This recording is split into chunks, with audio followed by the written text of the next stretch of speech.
दुनिया को दिखाते हैं कि जब हमारा कोई साथी शहीद होता है तो वो पाकिस्तान के परचम में लपेटकर कब्रिस्तान तक पहुंचाया जाता है।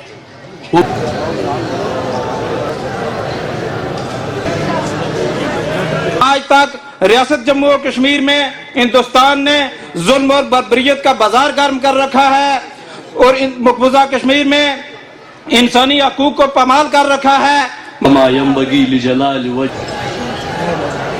अहलियान कश्मीर आज के दिन इस बात का अज़म करते हैं कि हिंदुस्तान के गासबाना कब्जे के खिलाफ खड़े रहेंगे, अपने बेस कैंप के रोल को हकीकी मानों में अदा करें। मेरी आप सबसे हिंदुस्तान ने महाराजा कश्मीर के साथ किया था, जिसकी वजह से कश्मीर का एक बहुत बड़ा हिस्सा हिंदुस्तानी तसल्लुत में आया। बिस्मिल्लाह बचिया है आगे वो चाहे सीज फायर लाइन के इस तरफ हो, सीज फायर लाइन के उस तरफ हो, या दुनिया में कहीं भी मुकीम हो, वो हिंदुस्तान के कब्जे को मुस्तरद करते हैं।